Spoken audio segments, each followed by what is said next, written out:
to the final demo video for Group 12 at University of Central Florida. We are Project Solaris, the solar optimized land autonomous recharge and intelligence system. Please enjoy the video demos that we have provided. Alright, so I'm going to be demonstrating the stationary mode for Solaris. So currently it is in manual mode. I was just driving the robot around. So I'm going to change it into stationary and we should see the solar arm reorient itself towards the sun. I'm just pointing up there right now.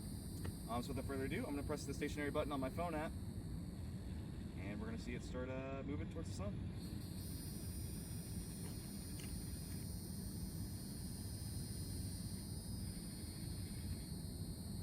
Beautiful. Oh, that's it. That's it, yeah.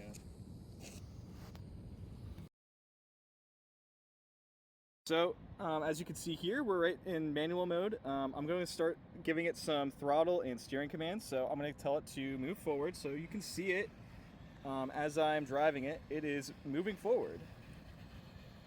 I can also move it backwards, so directionality works. You can see that here. I can make it go faster, slower, all that stuff.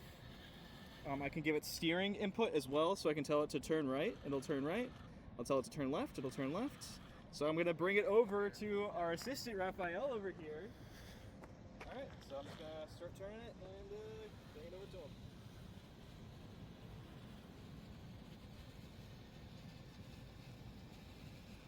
Got it.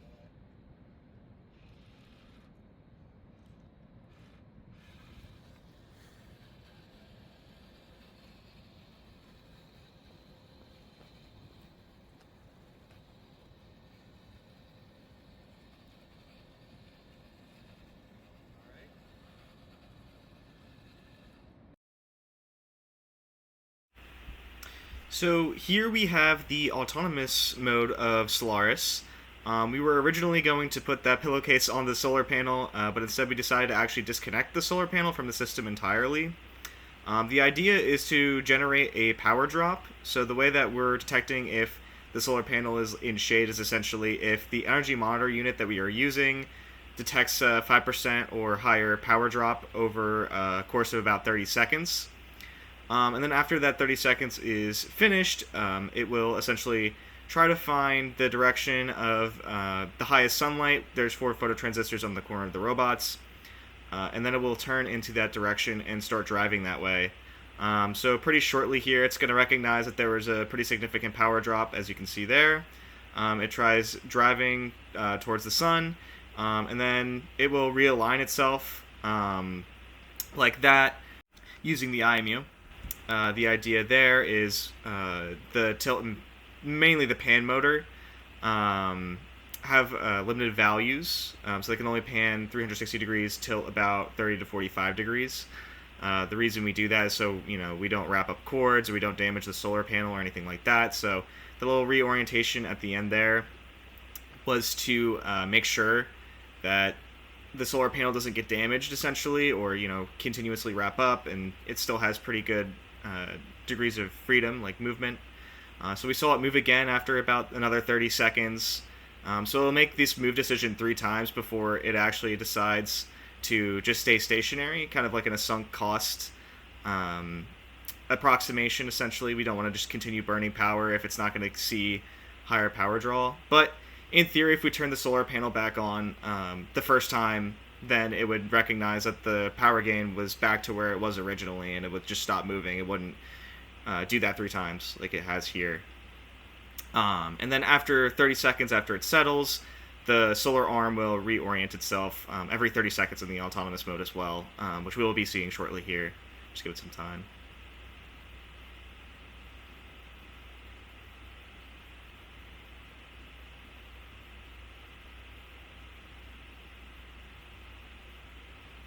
And there it goes.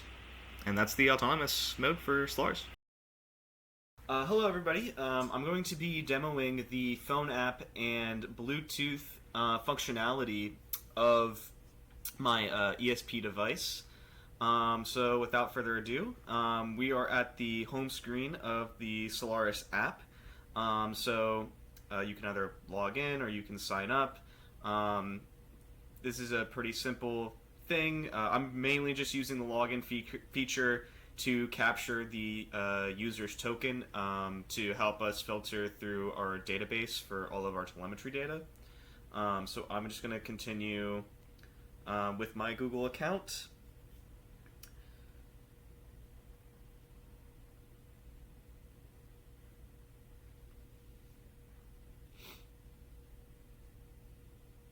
Okay, and we are signed in, and right now we are connecting to the Bluetooth device, and you can see that. And as soon as it's done connecting to the Bluetooth device, it takes us straight to our telemetry homepage.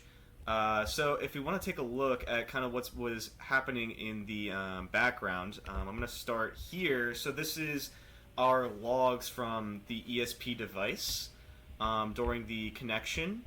So let's see here. We start with obviously getting the connection from the device, and then the first thing that I do is sync the time. So what I'm doing here is just sending a Unix timestamp, so that way the ESP device knows what time it is, so it can record the device, record the time for the device. Especially important for telemetry data, the way that we're going to go about that, where it's going to be recording telemetry data pretty much every minute.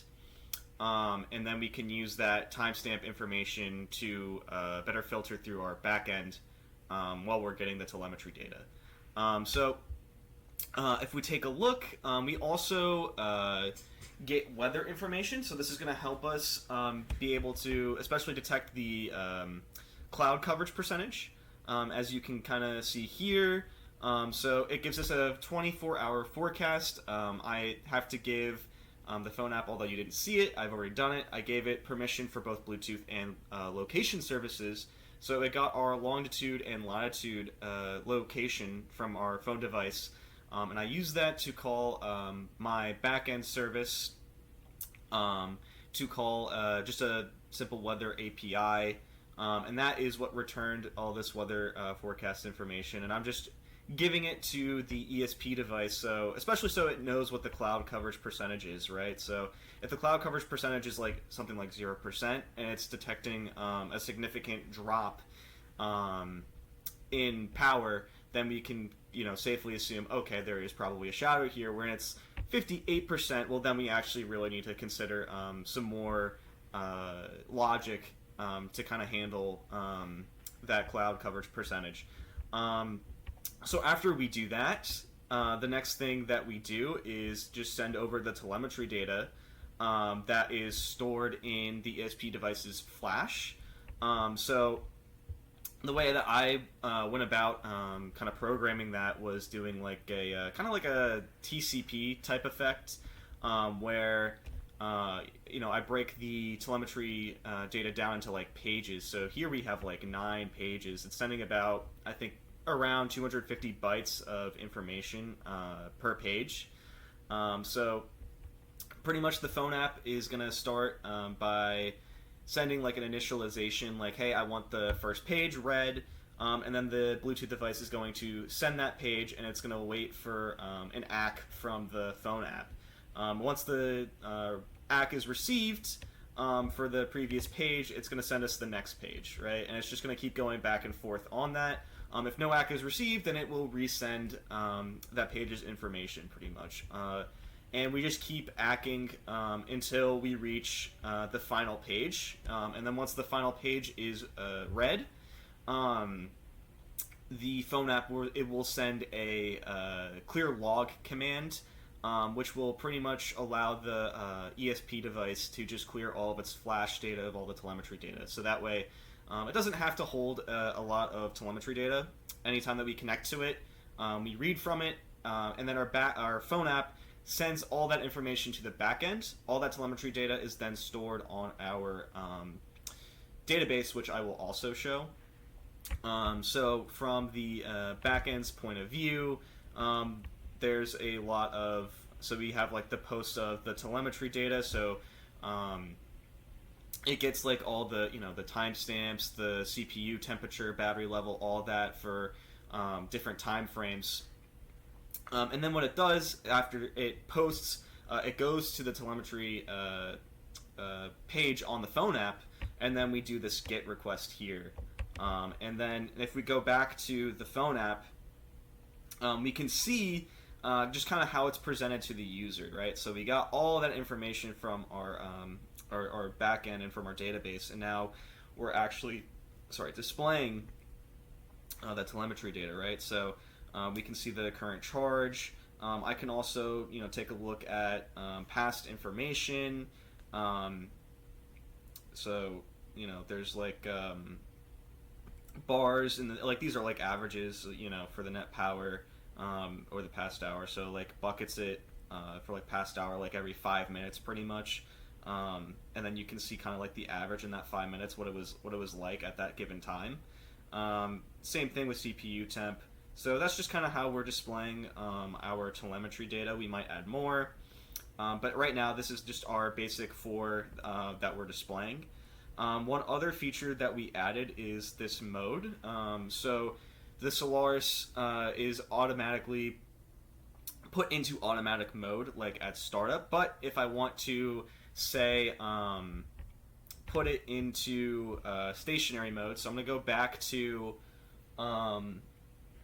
the ESP logs, and then once on the phone app I select stationary, you can see that mode change was sent to the ESP. So now it knows, okay, I'm in stationary mode, I shouldn't be moving. I can change it back to automatic. And I can also change it to manual. Now, in manual mode, if we take a look at the phone app, we can see that there's 2 new joysticks on my screen. The one on the left is locked into the y-axis, and the one on the right is locked into the x-axis. And they both give different information. So the one on the left is how fast we want the Solaris to move, and the one on the right is how fast we want it to steer, right? So pretty simple. And if I, move the throttle data, you can see on the ESP logs the throttle information being sent. So on the phone app side, it's gonna toggle from -1 to 1. On the ESP, we take that data, we multiply whatever it was by 127, since I'm setting the information into a 8-bit integer, and then it gets the information that way. So if I do negative, you can also see it's negative. So it is assigned int, and it will use that data to determine how fast it should be moving, either forward or backward. And the same thing with steering, same type of thing, move left or move right. It's storing that in just an 8-bit integer for both of those. That's about it for the functionality. I will also add that at the telemetry page you can scroll up to just refresh, so it'll call our backend. It'll also give another time sync and more weather information to the ESP device if it's connected. Here nothing really refreshes, so right now I just have mock data being stored on the ESP. So obviously it's not, getting more data, but in practice it will be getting telemetry data every minute. So every time that I refresh, as long as the last time I refreshed was something like 30 minutes ago, it should give me like 30 more telemetry data to pull from, right? So we can kind of keep, staying in fresh of what the telemetry data is currently looking like, especially like with the current stuff at the front of the telemetry page. So that's pretty much all of the phone app functionality for Solaris, as well as how we're handling the Bluetooth. And all of our telemetry data is just stored on a Supabase database. So yeah, that's about everything. Project Solaris sincerely hopes that you enjoyed our demo videos, as we thoroughly enjoyed our process and our progress through the entirety of both semesters. Thank you to everybody who supported us, and we hope you enjoyed.